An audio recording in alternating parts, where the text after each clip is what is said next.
नमस्कार, अश्विनी अन्नपूर्णा किचनमध्ये तुम्हा सर्वांचं खूप खूप मनापासून स्वागत। आता बऱ्यापैकी उन्हाळ्याला सुरुवात झालेली आहे आणि उन्हाळ्यामध्ये सगळ्यांना आठवते ती मस्त अशी थंडगार आईस्क्रीम। तर आज आपण मस्त अशी शाही आईस्क्रीम बनवणार आहोत, जी बनवायला अतिशय सोपी आहे आणि खायला म्हणाल ना एकदम जबरदस्त ही आईस्क्रीम लागते।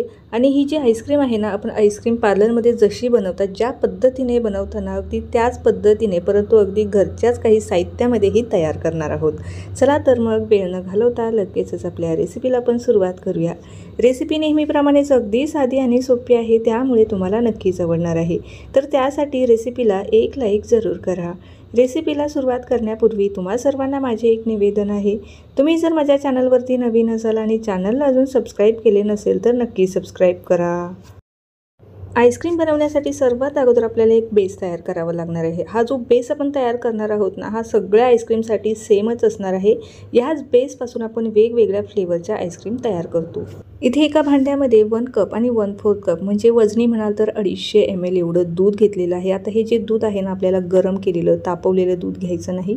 इथे जे दूध आपण वापरणार आहोत ना, हे फुल फॅट क्रीम म्हशीचं दूध घेतलेलं आहे। गाईचं दूध घ्यायचं नाही किंवा पॅकेटवालं दूध घ्यायचं नाही, त्यामुळे आईस्क्रीम बनवल्यानंतर त्यामध्ये आईस क्रिस्टल तयार होतात। त्यासाठी इथे आपल्याला फुल फॅट क्रीम म्हशीचं दूध घ्यायचं आहे। आता 1/2 कप इथं आपल्याला साखर घ्यायची आहे। आता ही जी आईस्क्रीम आहे ना, थोडी कमी गोड हवी आहे, त्यामुळे मी इथं 3च चमचे घेतलेले आहे। नाहीतर 1 किलो आईस्क्रीमसाठी बरोबर 1/2 कप एवढी साखर लागते। आणि 1/2 कप इथं मिल्क पावडर घेतलेली आहे। 1 चमचाभर आपल्याला कॉर्नफ्लॉवर घ्यायचं आहे। आता हे सर्व जिन्नस आपल्याला छान असे एकजीव करायचं आहे। हा बेस आपण तयार केला ना, ह्याच एकाच बेसपासून तुम्हाला ज्या फ्लेवरच्या आईस्क्रीम बनवायच्या असतात ना, त्या फ्लेवरच्या आईस्क्रीम तुम्ही ह्या एकाच बेसपासून तयार करू शकता। आता हे सर्व जिन्नस छान असे मी मिक्स करून घेतलं, ज्यामध्ये एकही गाठी गुठळी राहता कामा नये याची काळजी घ्यायची आहे। आता हा जो बेस आहे हा आपल्याला गॅसवरती शिजवून घ्यायचा आहे। अगदी 1 ते 1.5 मिनिटामध्ये आपला हा जो बेस आहे ना, छान असा शिजला जातो। यामध्ये आपण कॉर्नफ्लॉवर वापरलेला आहे, त्यामुळे या बेसला थोडासा घट्टसरपणा येतो। गॅस मध्यम ठेवायचा आहे आणि सतत ढवळत आपल्याला हा बेस 1 ते 1.5 मिनिटासाठी छान असा शिजवून घ्यायचा आहे।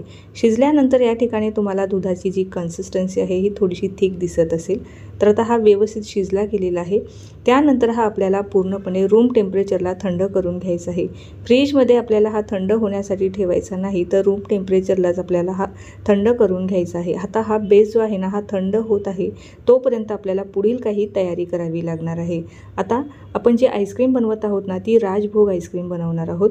तर इथे मी थोडंसं दूध घेतलेलं आहे। दूध थोडंसं कोमट करून घ्यायचं आहे आणि यातच आपल्याला केशरच्या काड्या घालायच्या आहे। केशरच्या काड्या घातल्यामुळे आपल्या आईस्क्रीमला रंगही छान येणार आहे आणि मस्त ही टेस्टसुद्धा लागणार आहे। आता ह्या आईस्क्रीममध्ये जर तुम्हाला केशरच्या काड्या टाकायच्या नसेल तर तुम्ही ह्या पूर्णपणे नाही टाकल्या तरीही चालेल, पूर्णपणे ऐच्छिक आहे। आता ह्या दुधामध्ये भिजत ठेवूया आणि त्यानंतर इथे काही मी ड्रायफ्रूट घेतलेले आहे। तुम्ही बऱ्याचदा ही राजभोग आईस्क्रीम खाल्लीही असेल, त्यामध्ये भरपूर सारे ड्रायफ्रूट्स असतात। तर इथे मी काजू, बदाम, पिस्ता मस्त असे बारीक बारीक कट करून घेतलेले आहे। आता ही राजभोग आईस्क्रीम बनवत असल्यामुळे यामध्ये आपल्याला हे टाकणं आवश्यक आहे। जर तुम्हाला टाकायचं असेल तर थोडेफार कमी प्रमाणात इथे टाकू शकता, किंवा नुसतेच तुम्ही काजू किंवा बदाम ह्या तिघांपैकी एकच कुठलेही ड्रायफ्रूट तुम्ही यामध्ये वापरू शकता। आता पॅन मी इथे छान कडकडीत गरम करून घेतलेला आहे। 1 चमचाभर साजूक तूप टाकलेलं आहे। त्या तुपावरती आपल्याला हे ड्रायफ्रूट फक्त कुरकुरीत करून घ्यायचं आहे, कारण बऱ्याचदा ह्या ड्रायफ्रूटमध्ये थोडंसं मॉइश्चर असतं आणि खातानासुद्धा हे जे ड्रायफ्रूट आहे ना, गरम केल्यामुळे छान असे कुरकुरीत लागतात। त्यामुळे हे थोडेसे आपल्याला गरम करून घ्यायचे आहे, थोडंसं मॉइश्चर यातलं काढून टाकायचं आहे। पूर्णपणे छान व्यवस्थित कुरकुरीत झाले की हे थंड होण्यासाठी एका प्लेटमध्ये काढून घेऊया। आता ही जी राजभोग आईस्क्रीम आहे ना, यामध्ये बऱ्याचदा खवा वापरला जातो। खव्यामुळेच या आईस्क्रीमला छान असा शाही टेस्ट येते, मस्त अशी रिच ही आईस्क्रीम तयार होते। तर या ठिकाणी मी बरोबर 1/2 कप एवढा खवा घेतलेला आहे। खवा तुम्हाला कुठल्याही दुकानामध्ये अगदी आरामात मिळेल। तर आता हा खवासुद्धा आपल्याला छान असा गरम करून घ्यायचा आहे। तर हा शिजवायचा नाही, मी इथे फक्त पॅन गरम करून घेतलेला आहे आणि हा आपल्याला फक्त वितळून घ्यायचा आहे काही मिनिटासाठी, कारण डायरेक्ट जर हा खवा आपण आईस्क्रीममध्ये टाकला तर तो व्यवस्थित असा आईस्क्रीममध्ये व्यवस्थित पसरला जाणार नाही किंवा गाठी गुठळ्या राहून जातील, त्यासाठी थोडासा गरम करून घ्यायचा आहे। आता हा व्यवस्थित छान मेल्ट झालेला आहे, हा साईडला ठेवून देऊया आणि लगेचच पुढील कृती करूया। ही जी आईस्क्रीम आपण तयार करत आहोत ना, ही प्रोफेशनल पद्धतीने बनवतात अशी ही आईस्क्रीम आहे. तर त्यासाठी आपल्याला इथे लागणार आहे 1 कप व्हिपिंग क्रीम. तर जेव्हा आपण प्रोफेशनल पद्धतीने आईस्क्रीम बनवतो ना, त्यामध्ये व्हिपिंग क्रीम ही खूप गरजेची असते. तेव्हाच आईस्क्रीमला छान असं टेक्स्चर आणि टेस्ट येते. ही छान अशी बीट करून घेऊया. काही मिनिटासाठी आपल्याला हे बीट करायचं आहे. ज्याप्रमाणे आपण केकसाठी क्रीम बीट करतो ना, अगदी तशीच, परंतु ही त्यापेक्षा थोडीशी सॉफ्ट असायला हवी. याचा जो पीक आहे ना, हा सॉफ्ट पीक असायला हवा. जेव्हा आपण केकसाठी जी क्रीम बीट करतो ना, त्याचा जो पीक असतो थोडासा कडक असतो. तर ही जी क्रीम आहे ही थोडीशी सॉफ्ट पद्धतीने आपल्याला बीट करायची आहे. क्रीम बीट करून झालेली आहे. लगेचच आता जे साहित्य आहे ते आपल्याला यामध्ये मिक्स करायचं आहे.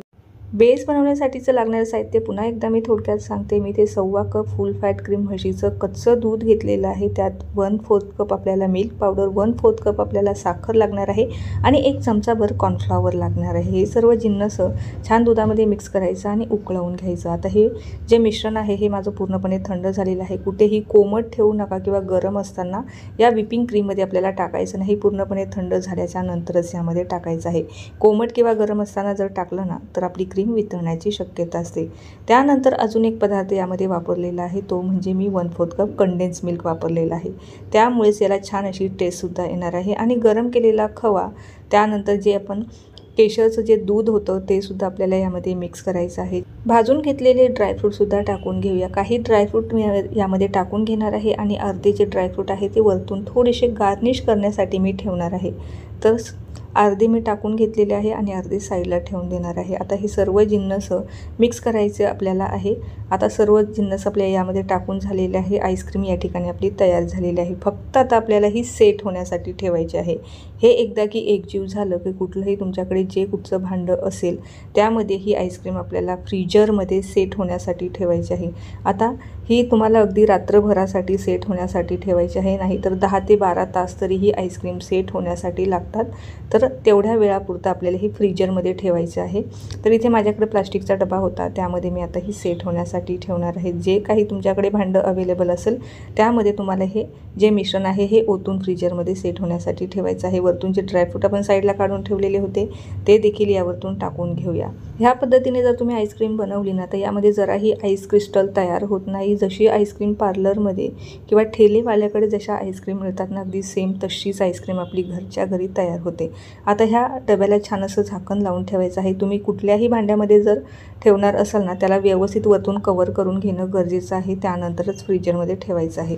आता ही मी रात्रभरासाठी ही फ्रीजरमध्ये ठेवणार आहे आणि दुसऱ्या दिवशी सकाळी तुम्हाला आईस्क्रीम जी आहे ती मी दाखवणार आहे. तर या ठिकाणी दुसऱ्या दिवशी तुम्हाला दाखवते. आईस्क्रीम अगदी मस्त अशी सेट झालेली आहे. एकदम मस्त रिच आणि क्रीमी आपली आईस्क्रीम या ठिकाणी तयार झालेली आहे. तुम्हाला दिसतच असेल. उलटीही करून दाखवते, त्यावरून सुद्धा तुम्हाला अंदाज येईल. मस्त आपली ही आईस्क्रीम तयार झालेली आहे. ही तुम्ही बनवून अगदी तुम्ही 2 ते 3 महिने जरी फ्रीजरमध्ये ठेवली ना, तरीही अजिबात खराब होत नाही. आणि घरी बनवलेली आईस्क्रीम ही बाहेरची आईस्क्रीम खाण्यापेक्षा कधीही चांगलीच असते. तर हे पहा, मस्त ही आईस्क्रीम सेट झालेली आहे. आता तुम्हाला स्कूपने काढूनही दाखवते. अतिशय मस्त अशी मलाईदार आपली ही आईस्क्रीम या ठिकाणी तयार झालेली आहे. तर नक्की ट्राय करून पहा आणि कशी झाली ते मला कमेंटद्वारे कळवायला अजिबात विसरू नका. अजून तुम्हाला आईस्क्रीमच्या कुठल्या रेसिपीज हव्या आहे त्यासुद्धा मला कमेंट करून नक्की कळवा. म्हणजे त्यासुद्धा आईस्क्रीमची रेसिपीज मी तुमच्याबरोबर नक्की शेअर करेल. आता ही जी आईस्क्रीम मी तयार केलेली आहे ना, ही प्रोफेशनल पद्धतीने तयार केलेली आहे. प्रोफेशनल पद्धतीने ज्या आईस्क्रीम बनवल्या जातात ना, त्यामध्ये सुद्धा सेम मेथड आणि सेम पदार्थ वापरूनच तयार केली जाते. यामध्ये वेगळं असं काहीही वापरलं जात नाही. त्यामुळे तुम्ही ह्या एकाच बेसपासून वेगवेगळ्या फ्लेवरच्या आईस्क्रीम नक्कीच बनवू शकता. तर आपली ही राजभोग आईस्क्रीम या ठिकाणी खाण्यासाठी तयार झालेली आहे. आता ही रेसिपी जर पाहत तुम्ही इथपर्यंत आलाच असाल आणि चॅनलवर जर तुम्ही माझ्या नवीन असाल, चॅनलला अजून सबस्क्राईब केले नसेल तर नक्की सबस्क्राईब करा. त्या बाजूचे बेल आयकॉन देखील प्रेस करा, म्हणजे जेव्हाही माझे नवीन व्हिडिओज येतील ते तुम्हाला सर्वात अगोदर पाहायला मिळतील. चला तर मग पुन्हा भेटूया अशाच काही नवीन रेसिपीसोबत. तोपर्यंत धन्यवाद.